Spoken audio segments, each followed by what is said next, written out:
Olá, gente, tudo bem? A convite da Isabel e do pessoal do Vinha de Luz, eu hoje estou aqui para a gente conversar um pouquinho. E a ideia é a gente pensar sobre um dos itens do Evangelho segundo o Espiritismo, um tópico que a gente vai encontrar ali. Para isso, eu estou trazendo uns livros que a gente costuma chamar de obras básicas.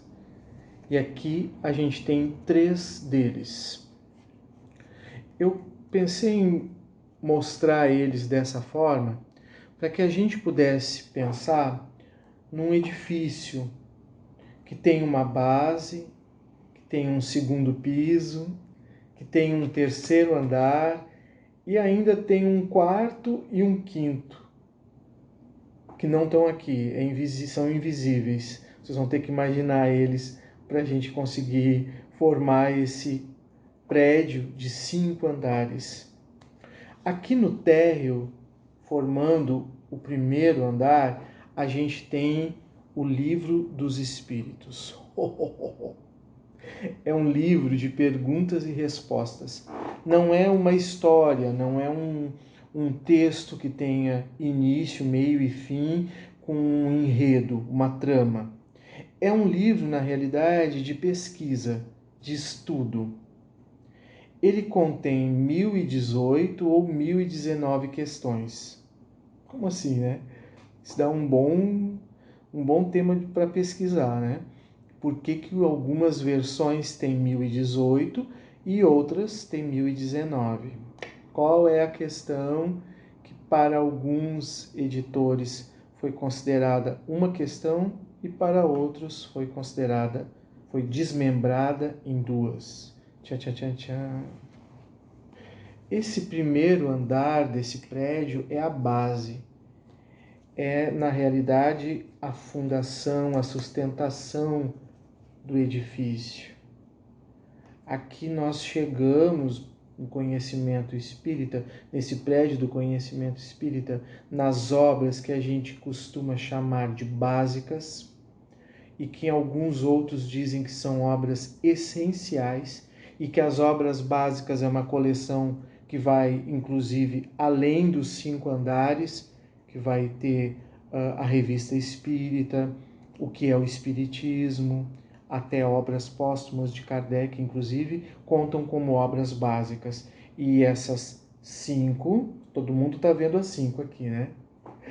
Essas 5 são consideradas obras essenciais. Mas isso é um detalhe. A gente até pode conversar num outro vídeo, num outro momento, numa outra palestra, mas por enquanto vamos ficar aqui, tá bom? Continuando. O livro básico, o livro que dá sustentação ao prédio, é o Livro dos Espíritos. O segundo andar desse prédio é o Livro dos Médiuns. O Livro dos Médiuns não é mais um livro de perguntas e respostas, mas é um livro didático, teórico e que tem muitas informações a respeito da espiritualidade e a relação com a faculdade mediúnica. Muita gente chega na doutrina espírita e não vai vir para cá. Vai acabar tendo necessidade e vindo direto para o segundo andar. Outras pessoas vão vir, botam uma escadinha nesse prédio, passam o primeiro, passam o segundo e chegam até o terceiro. Que aqui não tem lombada, porque o meu é encadernado, mas é o Evangelho segundo o Espiritismo. Por que eu digo que tem gente que passa por esses 2 andares e vem direto para cá? Porque muitas pessoas são convidadas a realizar o Evangelho no lar. Recebem muitas vezes de presente um Evangelho segundo o Espiritismo, sem ter passado por aqui, e isso não é problema algum. Com o Evangelho segundo o Espiritismo, ele vai criar uma certa intimidade, inclusive com a doutrina espírita, com a leitura, com a reflexão dos textos.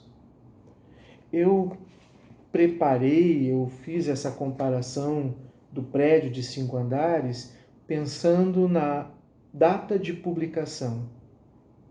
A primeira edição com 500 e tantas perguntas, a segunda edição e definitiva com 1018 ou 1019, depois, por ordem de publicação, o Livro dos Médiuns, depois o Evangelho segundo o Espiritismo, o quarto andar do prédio, o céu e o inferno, e o quinto andar, a Gênese.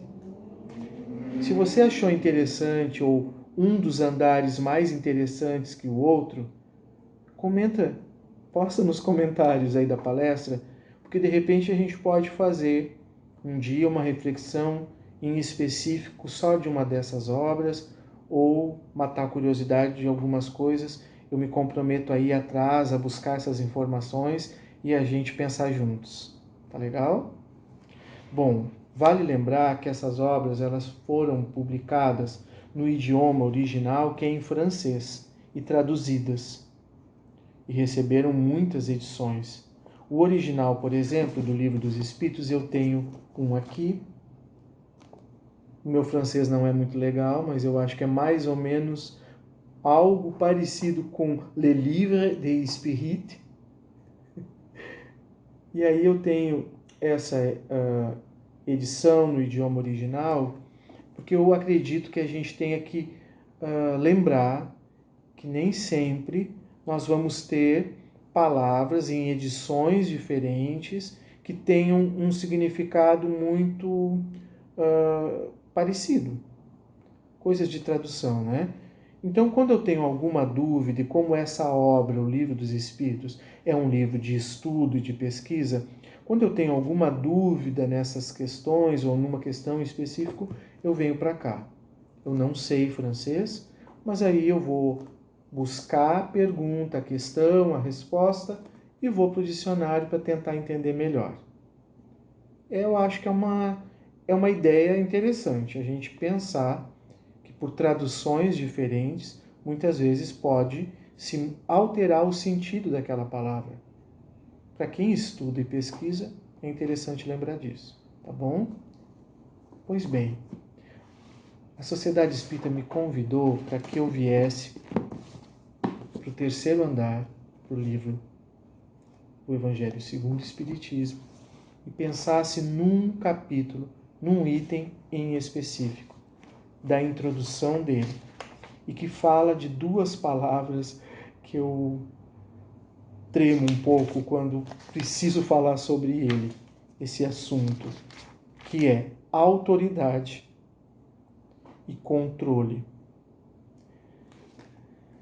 Autoridade da doutrina espírita, controle universal do ensinamento dos espíritos. É um tema complexo. Eu acredito que sim. Vocês também acham? Eu vou explicar por que eu acho difícil falar sobre isso. Porque esse texto ele fala sobre autoridade, sobre verdade, sobre controle universal. Ele fala sobre assuntos que nesse momento, na atualidade, a gente vem questionando, a gente vem revisando. E então essa discussão desse item do controle universal do ensinamento dos espíritos, ela se faz necessária e principalmente ela pode ser relacionada com o momento em que a gente está vivendo. A gente fala bastante hoje em notícias falsas, em verdade absoluta ou relativa. Inclusive já existe o termo pós-verdade, que é um pouco difícil da gente entender assim de início. Verdades secretas. Ah não, essa é a minissérie. A gente não fala agora na palestra, essa é a minissérie. Mas então, esse tema, controle universal e autoridade, é desafiador. Exatamente nesse momento. Mas, na minha opinião, esse assunto abordado dessa forma, no Evangelho segundo o Espiritismo, ele vem nos trazer o método que foi empregado por Kardec na produção, na confecção, na codificação. Pensem bastante nessa palavra, porque a gente vai ouvir bastante ela na doutrina espírita, na codificação da doutrina espírita, nos seus livros básicos e essenciais. Tem outra parte da literatura espírita que chamam de complementares, obras complementares, de Valdo, Chico, Ivone, e ainda a gente vai ter uma terceira categoria, que são as obras normativas. Bastante obra, né? Bora ler isso tudo. Vamos precisar de quantas encarnações para isso? Mas não vamos desistir, né? Então, esse capítulo, ele vai nos falar bastante sobre um método científico utilizado para codificar, para publicar, para sustentar, para dar sustentação teórica, na minha opinião, à doutrina espírita. Ele vai nos dizer, por exemplo, que essa autoridade da doutrina se sustenta porque na produção da sua literatura, na codificação da doutrina, houve mensagens em todo o globo que traziam informações dos espíritos e que estavam em concordância. Elas traziam as mesmas mensagens. Em lugares diferentes, por médiuns que não se conheciam e que falavam ou escreviam as mesmas respostas, se alinhavam, concordavam. E o texto vai dizer, olha, esse sentido de concordância das milhares de mensagens diferentes, obtidas por médiuns diferentes, que não se comunicavam, essa concordância é um dos aspectos que dá autoridade à doutrina espírita.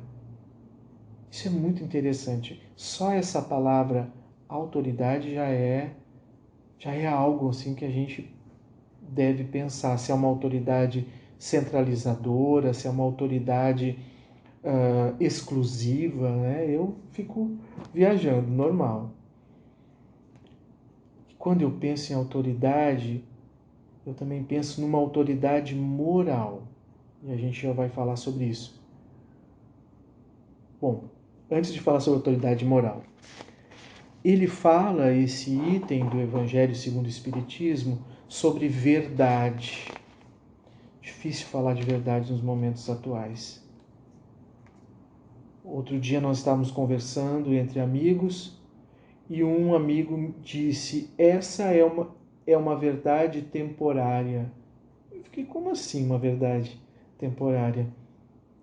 Porque nós, na grande maioria das vezes, engessamos a verdade e o que é mais perigoso ainda, nos vemos, nos posicionamos, nos colocamos, falamos como se nós fôssemos detentores da verdade absoluta. E o questionamento muito atual, inclusive da nossa rotina de Covid, e agora espero, né, que nós possamos discutir isso com menos medo, é a questão das notícias verdadeiras, daquilo que era verdadeiro e daquilo que não é. Né? Isso é uma discussão que atravessa os nossos dias atuais.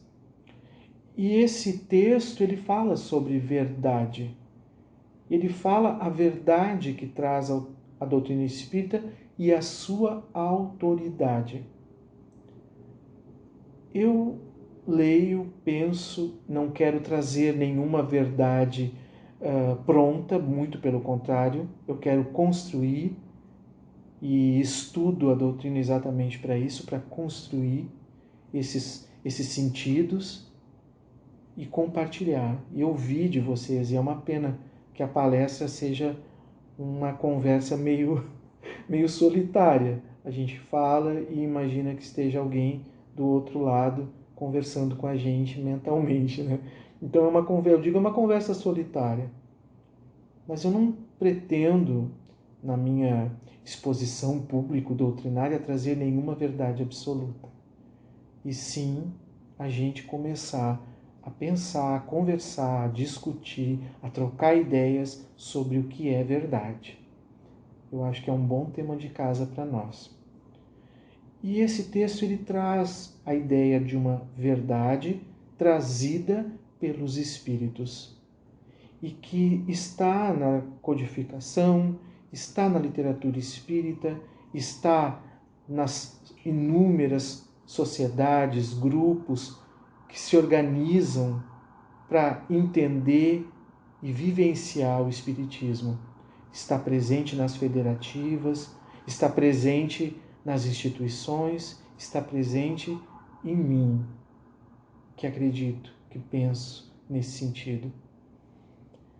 Essa verdade enquanto letra, enquanto palavra, ela tem um sentido, mas ela é uma verdade sentida, vivida. É uma verdade que talvez eu venha e fale, olha, a doutrina espírita possui uma autoridade, existe o que nós chamamos de controle universal do ensinamento, e talvez isso não diga nada para mim ou para qualquer outra pessoa. E talvez diga alguma coisa eu vivenciar aquilo que eu acredito que seja real, que seja verdadeiro. Porque a gente pode ficar um pouco longe dessa verdade e mesmo assim levantar essa bandeira de verdade. Não sei se dá para a gente acompanhar essa minha viagem meio doida, né? A autoridade da doutrina espírita. Quando, numa passagem do Evangelho, Jesus estava para ser preso, alguns soldados foram prendê-lo, e um deles recuou. E ele, numa passagem do Evangelho, diz que não havia prendido Jesus, porque ele falava como quem tem autoridade. E eu acho muito interessante essa autoridade, que não é uma autoridade constituída, que muitas vezes a gente tem orgulho em apresentar, em colocar no peito, né? Mas, eu tenho uma autoridade, eu sou palestrante, eu sou trabalhador da doutrina, eu sou estudioso, eu sou pesquisador, e isso pode fazer com que a gente idealize uma autoridade. E o guarda, nessa historinha do Evangelho, ele fala como quem tem autoridade. Que autoridade é essa da doutrina espírita? Que autoridade é essa que eu estou construindo enquanto adepto, simpatizante ou trabalhador da doutrina? Tem uma passagem muito interessante que diz assim, divulgue o Evangelho e quando for necessário, fale sobre ele. Não é uma passagem em si, mas é um pensamento, né? Se alguém lembrar de onde saiu, por favor, coloque aqui embaixo nos comentários a referência.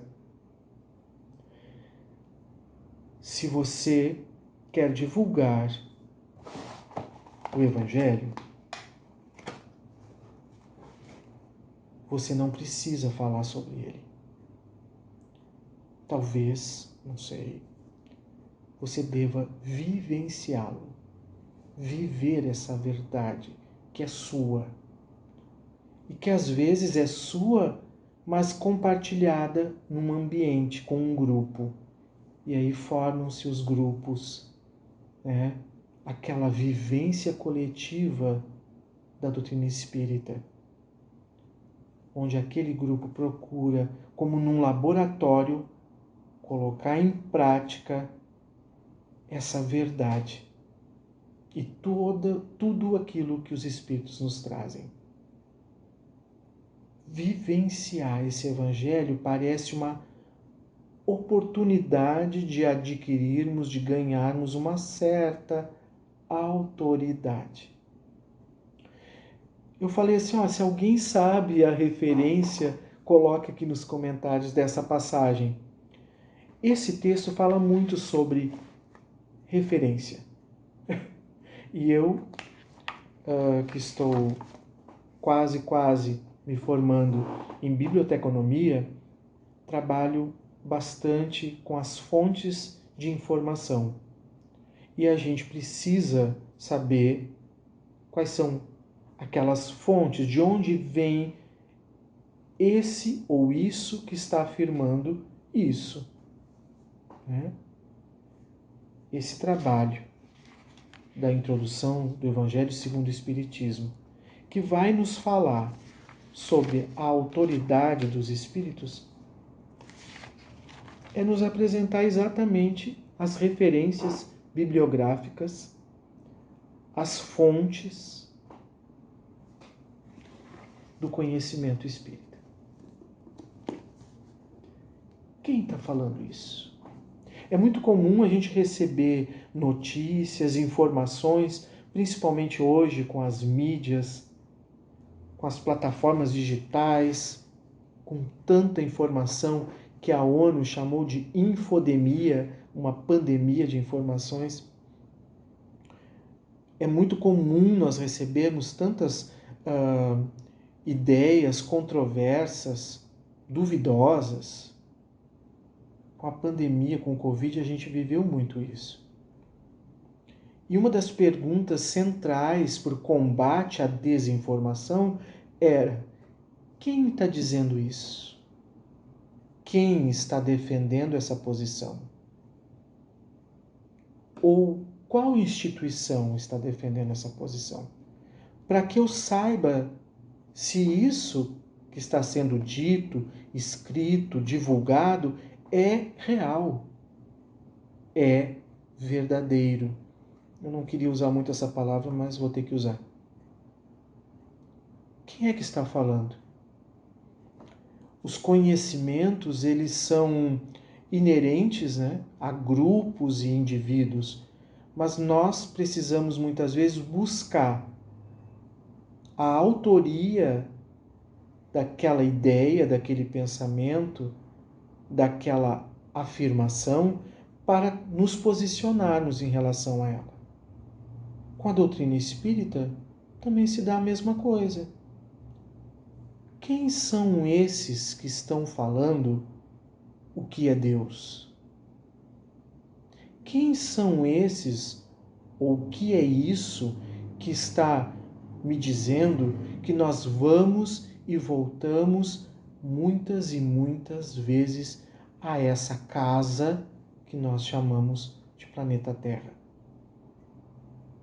Quem são? Então, esse capítulo, esse item, na realidade, da introdução do Evangelho segundo o Espiritismo, que fala sobre a autoridade da doutrina espírita, é exatamente sobre isso. Qual é a fonte da codificação? Qual é a referência desses que estão nos trazendo tantas e tantas informações, para que nós possamos ir construindo conhecimento? Informação e conhecimento são duas coisas bem legais de se pensar. Eu gosto de pensar que informação são como ingredientes de um bolo, de uma receita qualquer, que eu vou fazer do meu jeito, da minha forma, e vou produzir algo, e esse algo é o conhecimento. E que esse conhecimento ele está sempre se alterando, ele está sempre se expandindo, é o que todos nós queremos, que ele cada vez mais se aprimore, que cada vez mais esse conhecimento, essa consciência possa ser flexível e ir se expandindo. Como dizia o nosso ex-governador do estado, Olívio Dutra, que essa consciência vá se espraiando. Era um termo que ele usava muito, né? A doutrina espírita traz muitas informações e algumas, a maior parte delas estão nas obras, e com essas informações nós vamos construindo conhecimento. Isso faz sentido para vocês? Isso de alguma forma encaixa no que vocês vêm construindo? Não? Se não for, me diz, compartilha comigo. Eu quero entender um pouco melhor como que cada um constrói ou pensa o que está aprendendo, o que está estudando. Eu estou só dividindo isso. Eu volto a dizer, eu não tenho a petulância, a arrogância de dizer que essa maneira é a maneira correta. Essa é uma leitura pessoal minha da doutrina e do Evangelho e dos estudos, e eu quero me manter flexível, não quero ficar rígido para o entendimento do outro, porque eu sou carente, eu tenho muitas limitações. Então eu quero poder trocar. A doutrina espírita, ela vai nos trazer, então, tantas ideias, tantas informações, tantos conceitos. Com eles nós vamos construindo conhecimento, nós vamos compartilhando ideias, nós vamos aprendendo uns com os outros, além, obviamente, da própria obra espírita. Vamos trabalhando e vivenciando essas verdades, tentando colocar em prática no dia a dia, tentando imaginar que lá na nossa instituição espírita, que é um grande laboratório vivencial, né, de vivências do que nós estamos estudando, ele é muito importante. Ele é tão importante quanto a minha casa, onde eu vou pegar essa verdade e buscar encontrá-la na maneira como eu me comporto com os meus familiares, com os meus amigos, com os meus vizinhos. Esse conhecimento, ele se estende, ele vai se ampliando. E essa verdade, e que inclusive a gente precisa ver com crítica, com lermos de maneira flexível, mas não cega, ela vai se construindo, se formando. Ela vai se formando, vai nos reformando e vai nos transformando. É muito ando, né? Mas de alguma forma, ela vai nos tocando. Ela vai tocando o nosso íntimo. Porque enquanto ela estiver apenas no jeito que eu falo, na maneira como eu conduzo as coisas, na maneira como eu faço a forma exterior, ela não me tocou. Eu lembro de um passeio que eu fiz com colegas de trabalho e eu estava conversando com esses colegas e havia filhos desses colegas também, alguns que eu conheci naquela ocasião. E uma moça, uma menina, a jovenzinha que estava lá, ela estava assim me ouvindo atentamente. Em determinado momento, ela falou para mim: "Tu é espírita?" E eu pensei, nossa senhora, o que é a mediunidade das crianças? Eu imaginei, né? E eu disse, eu estou espírita nesse momento. Ela disse, eu sabia. A minha tia também é. E ela fala igualzinho a ti. Eu assim, como assim? Ah, esse jeito que tu tá falando. Eu achei bacana a maneira dela identificar quem é espírito ou não, mas eu fiquei pensando, será que é só o jeito de falar que eu acabei, né, incorporando o meu jeito de fazer, na maneira de agir? Será que alguém me reconheceria como espírita se eu não estivesse falando? Como que eu me apropriei dessas verdades trazidas pela codificação? Essa é uma pergunta boa, pelo menos eu gosto de me fazer. Eu criei algumas formas que obviamente correspondem a um grande número de pessoas que também têm essas mesmas ideias, mas eu trouxe essa verdade para mim? Eu gosto de pensar sobre isso. Eu acho que por enquanto eu só fico falando igual espírita. Mas já é um passo, né? Já fiquei bem orgulhoso quando ela identificou. Agora falta praticar e viver como um. Falando eu já estou aprendendo. Essas obras todas e esse tema do controle universal da doutrina espírita é interessante porque a gente tem um Chico Xavier no Brasil psicografando obras que são de um valor incontestável. Um exemplo de abnegação, de dedicação, de trabalho, né? Nós temos uma na Rússia, nós temos na Europa, nós temos nos Estados Unidos, nós temos nas Américas, nós temos em todo o globo médiuns trabalhando, trazendo esse evangelho na sua própria vida, estampado na sua vida e produzindo.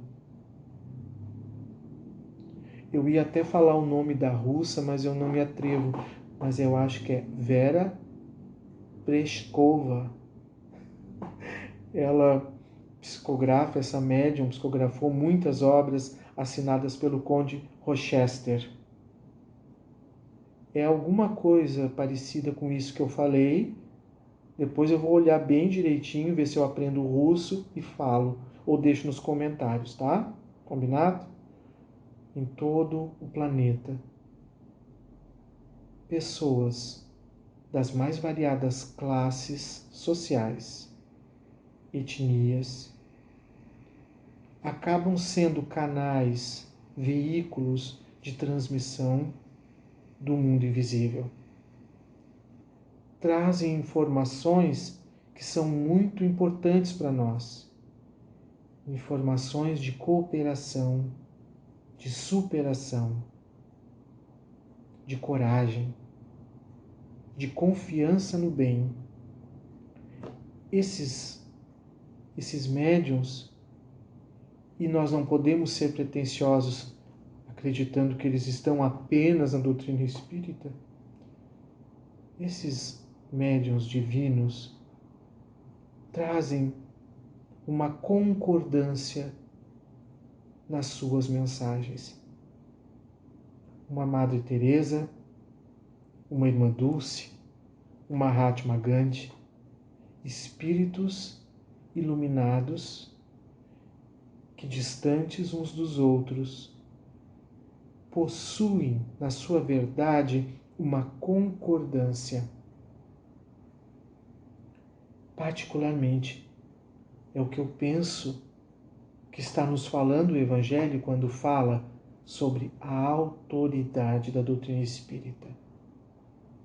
A concordância na sua mensagem, na mensagem que vem na codificação, que vem nas obras básicas, nas obras essenciais da doutrina espírita, que é uma mensagem de amor.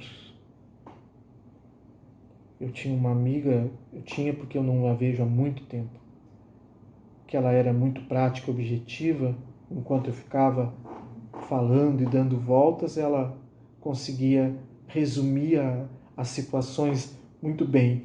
E ela dizia para mim: Flávio, isso tudo aqui a gente resume numa palavra: amor. Eu pensava, fácil assim então, né? A concordância que a doutrina espírita nos traz é uma concordância nessa mensagem amorosa. Numa mensagem que eu acredito adaptada para os tempos atuais, de muita guerra, de muito conflito, é que se nós não pudermos, ao menos, propagar a paz, divulgar a paz, praticar a paz, que a gente consiga baixar as águas, evitar a guerra, evitar o confronto, utilizarmos uma linguagem não violenta, nos armarmos, sim, de uma verdade, mas sem o desejo algum de empurrar essa verdade para o outro, sem enrijecer os nossos conceitos, flexibilizando-os, tentando aprender um com o outro. Parece fácil, mas é um grande desafio. Mas se estamos aqui, se estamos nesse trabalho, né? E o Livro dos Espíritos nos diz, trabalho é toda ocupação útil. Se estamos nessa ocupação útil, se nos ocupamos de maneira útil a entendermos essa mensagem amorosa, é porque nós temos, sim, condições de compreendê-la e vivenciá-la.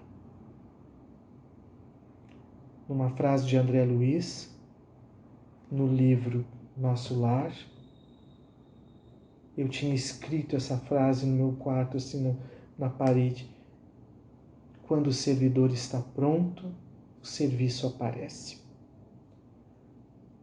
Se estamos aqui diante do serviço de divulgarmos o bem, de praticarmos o bem, de buscarmos ampliar o nosso conhecimento,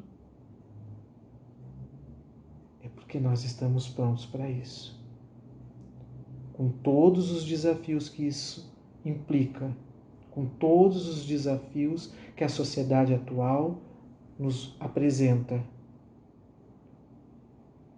Nós estamos, sim, preparados e encorajados por todos esses irmãos que já nos trazem essa concordância dessa mensagem amorosa em todo o globo, que falam diferentes línguas, com diferentes realidades sociais, culturais, étnicas, e que trazem a mesma mensagem, a mensagem do bem, de nos reformarmos, de nos transformarmos.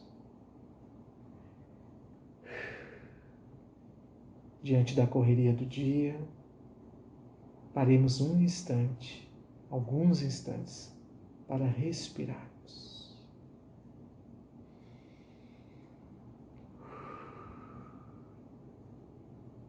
E tenhamos nesses breves momentos de agora, quem sabe, um momento de fortalecimento, de encorajamento e de alegria. Eu quero agradecer o convite da Isabel, ao convite da casa. Muito obrigado. Eu tinha feito a 3ª dose da vacina, não estava me sentindo muito bem, mas estamos aí, firmes e fortes. Às vezes nem tão firmes, nem tão fortes, né? Mas estamos aí, com coragem. Então, muito obrigado por esse momento que a gente teve agora de conexão. Eu espero que de alguma maneira a gente tenha conseguido pensar junto um pouquinho sobre livros, literatura, leitura, verdade, autoridade da doutrina e controle universal. O assunto é muito amplo, eu te convido a ler a introdução do Evangelho segundo o Espiritismo e ao item 2, para a gente pensar juntos. E me conta nos comentários aquilo que tu concordou, discordou, achou que fosse uma viagem, achou muita viagem da minha cabeça. Tranquilo. Comenta. Eu quero te ouvir também, porque é assim que a gente cresce, né? É aprendendo um com o outro. Um grande abraço, um abraço muito carinhoso. Espero que vocês estejam bem e fiquem bem. E agradeço imensamente o simples fato de estar aqui hoje, conversando um pouquinho, interagindo e imaginando que aí do outro lado tem alguém que esteja me ouvindo e quem sabe esses breves instantes possam ter ajudado de alguma forma, tá bom? Muita paz, muita luz para todos nós e que a gente possa seguir em frente com muito amor. Tchau, tchau.